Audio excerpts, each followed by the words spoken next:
Hello viewers, இன்னைக்கு நாம பார்க்க போறது My Hero Academia Season 7 Episode 6 Part 1.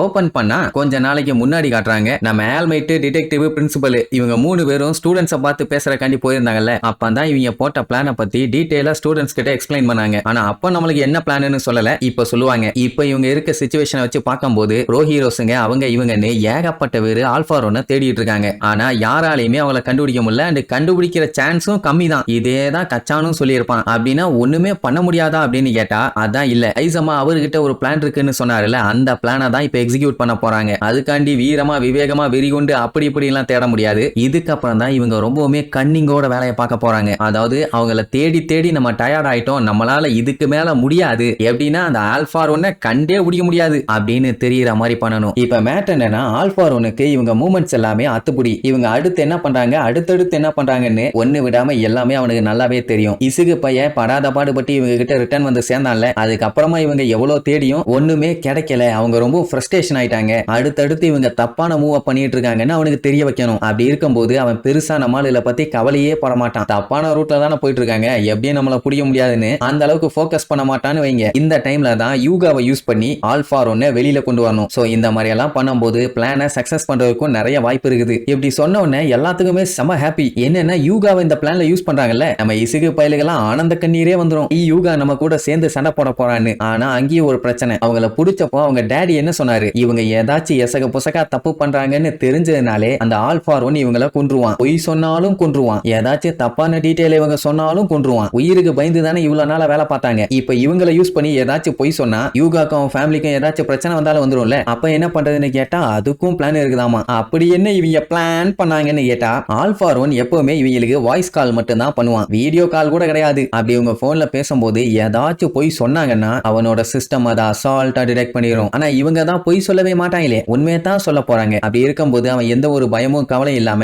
அவன் பாட்டுக்கு வெளியில வந்துருவான். சோ இப்படித்தான் அவங்க யூஸ் பண்ணி ஐசாமாவோட ஐடியாவை எக்ஸிக்யூட் பண்ண போறாங்க. சரி, இப்ப யூகாவோட பேரண்ட்ஸுங்க என்ன சொன்னாலுமே அது பொய் தான். ஏன்னா அவனை வெளியில கொண்டு வரக்காக தான் பேச போறாங்க. அந்த பிரச்சனையில இருந்து ஓவர் கம் பண்றதுக்காக தான் கிளாஸ் 1C இருக்க ஷின்சோவை யூஸ் பண்ண போறாங்க. அப்படியே கெத்தா ஒரு என்ட்ரி கொடுப்பான். ஆளு பாத்தீங்கன்னா ஐசாமா எப்படி ட்ரெஸ் பண்ணிருப்பாரோ அதே கெட்டப். எல்லாரும் பார்த்துட்டு அசந்துருவாங்க. எப்பயுமே ஐசாமாவோட பிளான் சூப்பரா இருக்குதும்பா. ஏன்னா இவன் எப்படி பேட்டில் பண்ணுவான்னு நம்ம எல்லாத்துக்குமே தெரியும். அதாவது இவன் பேசி அதுக்கு ஆப்போனன்ட் ரிப்ளை பண்ணிட்டான்னா சோலி முடிஞ்சு. அதுக்கப்புறம் இவன் சொல்றதா அவங்க பண்ணுவாங்க. ஆனா அதுல ஒரு சிக்கலும் இருக்குது. இவனால மத்தவங்கள பிரைன் வாஷ் பண்ணி எல்லாம் பேச வைக்க முடியாது. அப்படி இருக்கும்போது யூகாவோட ஃபேமிலியை எப்படி நீ பேச வைக்க போறேன்னு கேட்டா அவன் அதுக்கு ஒரு கதை சொல்லுவான். என்னன்னா பையன் ஏப்ரல்ல அடுத்து ஹீரோ கோர்ஸுக்கு டிரான்ஸ்பர் ஆகிறதா முடிவு பண்ணிட்டான். அப்படி இருக்கும்போது இவங்க எல்லாத்துக்கூடயுமே அவன் காம்படிட் பண்ணியே ஆகணும். அதனால தான் இவனோட குவிக்ஸ் பவரை இம்ப்ரூவ் பண்றதுக்காக கண்டினியூஸா ஒர்க் பண்ணான். அப்படி இல்லைன்னா இவனால நெக்ஸ்ட் கிரேடுக்கு மூவ் பண்ணியே போக முடியாது. இப்ப அதனால அவனால முடிஞ்ச அளவுக்கு சூப்பரா அவனோட குவிக்ஸை டெவலப் பண்ணதுனால இப்ப அவனால யூகாவோட அம்மா அப்பாவோட மைண்டை கண்ட்ரோல் பண்ணி பேச வைக்க முடியும். அப்படி இருக்கும்போது அவங்க பொய் சொல்றாங்கன்னு அவனால கண்டுபிடிக்க முடியாது. ஏன்னா பேச வைக்கிறது இவன். அப்படி அவங்களா பேசியிருந்தாங்கன்னா அவங்களோட உள்ளுணர்வு அவங்கள காட்டி கொடுத்துரும். இப்பதான் இவன் வாடகைக்கு எடுத்து கண்ட்ரோல் பண்ணிட்டானே. இப்படி அவன் சொன்ன கேட்டவன எல்லாம் வா வாஹா ஓஹோன்னு அவனை பாராட்டி தள்ளுவாங்க. ஆனா என்ன, அந்த குவிக்ஸ் பவரை ஆக்டிவேட் பண்றது மட்டும் கொஞ்சம் கஷ்டமா. அதெல்லாம் பரவாயில்ல, உன்னால முடியும்ல, அது போதும். ஆமா நீ கிளாஸ் ஏவா பியா, நீ பேசாம ஏல வந்து சேர்ந்துரு, நாங்க எல்லாரும் கூட சப்போர்ட்டுக்கு இருப்போம், உன் ஹீரோ பேர் என்ன அப்படி எப்படின்னு எல்லாம் வளைச்சு வளைச்சு அவனை பில்டப் பண்ண உடனே என்ன கால குடுமரா இதுன்னு பேந்த முடிச்சுட்டு இருப்பான். இப்படி ஷின்சோவோட குவிக்ஸ் பவர் இம்ப்ரூவ் ஆனதுக்கு காரணமே ஐசமா தான். மனுஷன் வெறித்தனமா பிராக்டிஸ் கொடுத்திருக்கான், ஐசமா தான் சூப்பர் அப்படி இப்படின்னு அவரையும் பாராட்டி தள்ளுவாங்க. இப்ப மேட்டர் என்னன்னா, ஷின்சோக்கு வந்து ப்ரொஃபஷனல் லைசன்ஸ் இல்ல. அப்படி இருந்தா தானே ஹீரோவா அவங்க பெர்ஃபார்ம் பண்ண முடியும். ஆனா இப்ப இருக்க எமர்ஜென்சி சிச்சுவேஷன்ல அதையெல்லாம் கேட்டுட்டு இருக்க முடியாது. எவன் வந்தாலும் அள்ளி போட்டுட்டு அடுத்த வேலையை ஸ்டார்ட் பண்ண வேண்டியதானே. பட் இருந்தாலும் இஷ்டத்துக்கு பண்ண முடியாதுன்னு இப்ப இருக்க சேர்மேனான மெரா கிட்ட பெர்மிஷன் வாங்கியிருக்காங்க, ஸ்பெஷல் பெர்மிஷன். சரிப்பா இதெல்லாம் ஓகே. இப்ப இவங்க பிளான பண்ணி பொய்ய சொல்லி அவனை வெளியில கொண்டு வந்தாச்சு. அதுக்கப்புறம் என்ன பண்ணுவாங்க, மொத்த ஒரு சேர்ந்து ரவுண்ட் கட்டணுமா? அப்படி பண்ண மட்டும் அவங்கள ரவுண்ட் கட்ட முடியுமா? அது பாசிபிளா? இப்போதைக்கு ஹீரோஸ் கம்மியா இருந்தாலும் ஏகப்பட்ட பேர் அட் டைம்ல ஒரு இடத்துல போய் ரவுண்ட் கட்டினாங்கன்னா இவங்க இருக்கிறது அவனுக்கு என்ன தெரியாமையா இருக்கும். அப்ப அவன் எஸ்கேப் ஆயிட மாட்டானான்னு கேட்டா அதுக்கும் இவங்க ஒரு பிளான் வச்சிருக்காங்க. இப்போ யூகாவோட பேரண்ட்ஸை கண்ட்ரோல் பண்றதுக்கு ஷின்சோ இருக்கிற மாதிரி இதுக்கு அடுத்த ஸ்டெப்பை எக்ஸிக்யூட் பண்றதுக்கு இன்னொருத்தன் தேவை. அதுதான் நெய்ட்டோ மோனோமா, கிளாஸ் 1B இருக்கவன். இவனை ஃபேண்டம் தீஃப்னு சொல்லுவாங்க. இவன் இப்ப பார்க்க போற வேலை என்னன்னா, குரோஹிரியை இவங்க புடிச்சு வச்சிருக்காங்கல்ல, அவனோட குவிக்ஸை இவன் காப்பி பண்ணி அதை யூஸ் பண்ண பழகணும். ஆக்சுவலா இவனோட பவரே அதான். யாரையாச்சும் தொட்டானா அவங்களோட பவரை கொஞ்ச நேரத்துக்கு இவனால யூஸ் பண்ண முடியும். என்ன காமெடி பண்றீங்களான்னு கேட்பான். ஆக்சுவலா ஐசமா குரோகிரி கிட்ட எவ்வளவோ பேசி ட்ரை பண்ணி பார்த்துட்டான். ஆனா அவன் மாறுற மாதிரியே தெரியல. ஏன்னா சின்ன வயசுல இவங்க 3 பேரும் ஒன்னா படிச்சவங்க, அவ்வளவு திக் ஃப்ரெண்ட்ஸுங்க. அதனால பேசி அவனை பழையபடி மாத்திலான்னு ட்ரை பண்ணா அவன் இல்லவே இல்ல, என் பேரு குரோகிரி, நான் டொமுராஷி காரக்கிய ப்ரொடெக்ட் பண்றவன், நீங்க சொல்ற மாதிரி எல்லாம் ஒண்ணும் இல்லாமா. அட லூசு பையிலே கிளாஸ் 2A நம்ம 3 பேருமே ஒன்னா படிச்சவங்க, ஹீரோஸ் ஆகணும்னு ஆசைப்பட்டோம், கடைசியில நீ இப்படி ஆயிட்ட, சொன்னா கேளு அப்படி இப்படின்னு எவ்வளவோ பேசி பார்த்துட்டாங்க.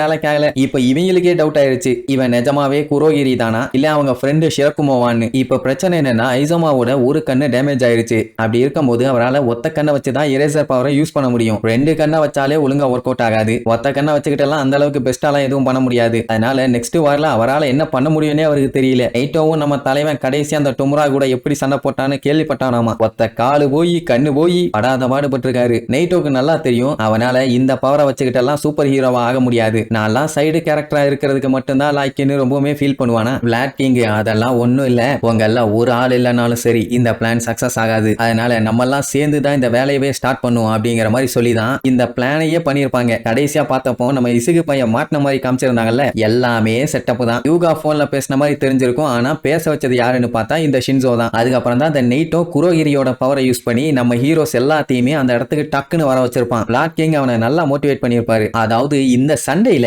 சைடு கேரக்டர்னு ஒண்ணு கிடையவே கிடையாது, இப்போத்துல இருந்து நீயும் ஒரு ஸ்டார், நீ இல்லன்னா இதை கரெக்டா எக்ஸிக்யூட் பண்ணவே முடியாதுன்னு வேற சொல்லியிருப்பாரு. அதெல்லாம் கேட்டுட்டு தான் பய செம்ம ஹாப்பியா மாசா எல்லா ஹீரோஸையும் களத்துல இறங்கியிருப்பான். இப்ப பஞ்சாயத்து என்னன்னா நம்ம ஆளுங்க என்ன ட்விஸ்ட் வச்சாங்களோ அவன் அதுக்கு மேல ட்விஸ்ட் வச்சுட்டான். அதாவது இவங்க எவ்வளவு ஹீரோஸ் இறக்கினாங்களோ அதை விட அவன் 10 மடங்கு வில்லன்களை இறக்கிட்டான். அவன் மட்டும் 1 ஃபார் ஆல புடிச்சிட்டான். அதுக்கப்புறம் ஓடி ஒளியணும்னு அவசியமே இல்ல, முடிஞ்ச அளவுக்கு இறங்கி சண்டை போடுங்கன்னு ஆல்மைட் இங்க இருந்து காட்டு கத்திட்டு இருப்பாரு. அவன் என்னடான்னா டுமுரா முத கொண்டு எல்லாத்தையுமே இறக்கிட்டான். டாபி எல்லாம் எப்பண்டா இப்படி ஒரு சான்ஸ் கிடைக்கும்னு வெயிட் பண்ணிட்டு இருந்தான் போல. ஏன்னா அவன் டேடி அங்கதானே இருக்காரு. உன் ஃப்ரெண்ட்ஸுங்க எல்லாத்துக்குமே இன்னைக்கு மொத்தமா ஃபியூனரல நடத்து, அத்தனை பேரும் சாக போறாங்கன்னு சொல்லி அப்படியே நெருப்பை கண்ட மேனிக்கு வச்சு அடிப்பான். ஆனா அந்த நெருப்பை டோடோரோக்கே ஐஸை வச்சே ஸ்டாப் பண்ணிடுவான். ஆல் ஃபார் ஒன் இதை எதிர்பார்க்கவே இல்லை. பரவாயில்ல, எல்லா ஹீரோஸையுமே இறக்கிட்டான்னு இங்க லுக் விட்டு இருக்கும் போதே ஆல்மைட் ஆபரேஷன் ட்ராய் ஆக்டிவேட் பண்ணிக்கிட்டா பாரு. கீழ இருந்து பட்டன்னு ஒரு கேஜ் வந்து எல்லாத்தையுமே லாக் பண்ணும். அவங்களுக்கு காமெடியா இருக்கும், ஏன்டா இதெல்லாம் ஒரு கேஜ், இதை வச்சு எங்களை பிடிக்க முடியும்னு நினைச்சிட்டு இருக்கீங்களா, ஒரே செகண்ட்ல எல்லாத்தையுமே அடிச்சு கிழிச்சு தெரிக்க விட்டுருவோன்னு அவங்களுக்கும் தெரியும். அப்புறம் ஏன் இவங்க இந்த மாதிரி லூசுத்தனம் பண்ணிட்டு இருக்காங்கன்னு யோசிச்சுட்டு இருப்பான். எங்க டிடெக்டிவும் ஆல்மைட்டும் எப்படியாச்சும் இந்த டைம் அவனை புடிச்சே ஆகணும், யாரையும் விடவே கூடாது, வச்சு செஞ்சிடணும்னு வெறி கொண்டு நின்றுட்டு இருக்காங்க. ஏன்னா ஆல்மைட்டுக்கு ஆல்ரெடி வயிற்றுல கோலம் போட்டு வச்சிட்டாங்க, இனிமேட்டெல்லாம் ஒன்னும் கிண்ட முடியாது. ஸோ இப்ப கிண்டுனா தான் உண்டுன்னு வெறி கொண்டு வேலையை பாக்குறாங்க. அண்ட் இன்னொரு மேட்டர் என்னன்னா